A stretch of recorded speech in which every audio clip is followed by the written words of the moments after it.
देखो एक क्वेश्चन हम लोग और करते हैं।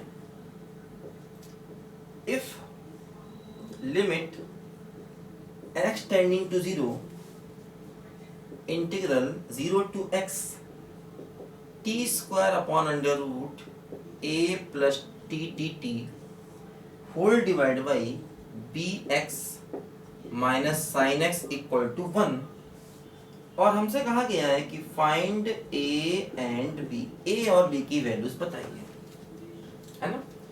इस लिमिट का आंसर देखो 1 के इक्वल दिया गया, ध्यान दो, है ना। इस लिमिट का आंसर 1 के इक्वल दिया गया। देखो क्या हो रहा है यहां पर, अगर हम x को 0 रखें, दोनों लिमिट सेम, वैल्यू 0 और अपॉन 0।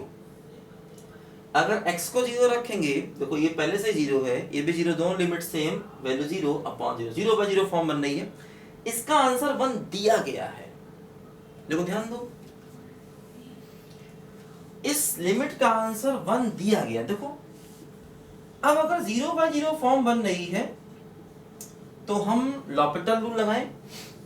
कैसे लगाएं, देखो इसका करें डिफरेंशिएशन, तो कैसे करें, t की जगह पर अपर लिमिट, है ना, t की जगह पर अपर लिमिट का डिफरेंशिएशन 1, t की जगह पर देखो लोअर लिमिट, और लोअर लिमिट का डिफरेंशिएशन 0, है ना। t की जगह पर अपर लिमिट का डिफरेंशिएशन 1, t की जगह पर लोअर लिमिट, उसका डिफरेंशिएशन 0, होल डिवाइड बाय, देखो ये हो जाएगा b, इसका डिफरेंशिएशन b और माइनस cos x, और ये आंसर 1 के बराबर दिया है, ये बात नहीं भूलो। देखो ये हो गया limit x tending to 0 x square upon under root a plus x, ये सबको 0 upon b minus cos x equal to 1। देखो ऐसे दिया गया।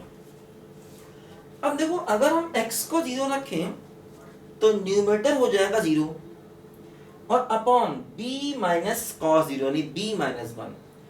तो एक्चुअली न्यूमरेटर तो 0 हो रहा है लेकिन डिनोमिनेटर 0 नहीं हो रहा है। तो ध्यान देना, अब अगर न्यूमरेटर 0 हो रहा है, डिनोमिनेटर 0 नहीं हो रहा है, फिर तो इसका आंसर 0 आ जाना चाहिए। अगर हम x को 0 पुट करें तो देखो न्यूमरेटर हो रहा है 0 और डिनोमिनेटर हो रहा है b माइनस cos 0 यानी b माइनस 1। तो न्यूमरेटर 0 और अगर डिनोमिनेटर 0 नहीं हुआ तब तो इसका आंसर 0 होना चाहिए था, जबकि इसका आंसर तो 1 है। तो वो तभी पॉसिबल होगा जब x को 0 रखने पर देखो ये क्या बनेगा, b माइनस 1, तो b की वैल्यू 1 हो जाए, क्योंकि अगर b की वैल्यू 1 हो जाएगी तो x को 0 रखने पर ये 0 बाई 0 फॉर्म बन जाएगी, ध्यान दो, है ना। अगर हम x को 0 रखेंगे तो क्या होगा, देखो x को 0 रखने पर ये तो 0 हो रहा है और cos 0 क्या होता है 1, तो b माइनस 1, तो ये 0 बाई 0 फॉर्म तब बनेगी जब b 1 के बराबर हो जाए, क्योंकि अगर ये 0 बाई 0 फॉर्म नहीं बनती तो आंसर 1 नहीं हो सकता। तो इसको 0 बाई 0 फॉर्म बनना चाहिए, वो तब बनेगा जब b 1 हो जाएगा, क्योंकि अगर आपने x को 0 रखा तो न्यूमरेटर तो 0 वैसे भी हो गया और cos 0 क्या होता है 1, तो b माइनस 1 हो गया। अब b माइनस 1 0 कब होगा, जब b की वैल्यू 1 लेंगे, तो b 1 होना चाहिए, ये बात ध्यान दीजिए, ये बात बहुत इंपॉर्टेंट, क्योंकि तभी उसका आंसर 1 पॉसिबल है। ठीक, अच्छा अब इसका मतलब क्या हुआ कि मैंने b को 1 मान लिया। जैसे ही मैंने b को 1 माना, देखो ये क्वेश्चन क्या हुआ, x square upon under root a plus x whole divide by b को 1 ले लिया, तो 1 माइनस cos x, और इसका आंसर अभी भी क्या है बोलो, 1 के बराबर, b को 1 ले लिया। अब देखो क्या हुआ, एक्चुअली b को जब हमने 1 ले लिया, देखो ये क्या हो गया, x square upon under root a plus x और ब्रैकेट में 1 माइनस cos x और इक्वल टू 1। अब देखो अभी भी ये 0 बाई 0 फॉर्म बन गया, x को 0 रखेंगे देखो 0 बाई 0 फॉर्म है, ठीक। x को अगर 0 पुट करेंगे देखो 0 बाई 0 फॉर्म है ना। अब देखो 0/0 फॉर्म को हटाने के लिए क्या काम किया जाए कि इसमें लॉपिटल रूल को लगा दिया जाए, या एक काम करें लॉपिटल रूल ना लगा के देखो, क्योंकि मल्टीप्लाई रूल लगाना पड़ेगा। अगर लॉपिटल लगाते हैं तो इसको डिफरेंशिएट करना पड़ेगा, इसको डिफरेंशिएट मतलब दो फंक्शन का डिफरेंशिएशन है। देखो हम क्या करें यहाँ पर, देखो कॉस का फार्मूला लगाएं, देखो ये वाला 1 - 2 sin square x/2 equal to 1, ये लगाया देखो हमने कॉस का फार्मूला। देखो इससे 1 से 1 कैंसिल हुआ, क्या हुआ देखो x² अपॉन √a + x, देखो 1 से 1 कैंसिल हुआ, क्या बचा 2 sin square x/2 equal to 1, ध्यान दो। ठीक, अब देखो यहां पर जैसे ये sin स्क्वायर x/2 है, ये x² है, काम किया जाए देखो इसमें हम देखो इस वाले टर्म को देखो sin स्क्वायर x/2 है, ऊपर x² है।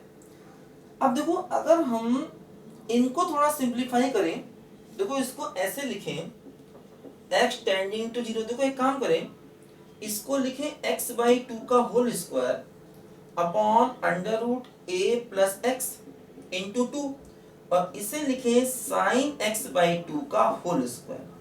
देखो इसको हम sin x/2 का होल स्क्वायर लिख सकते हैं।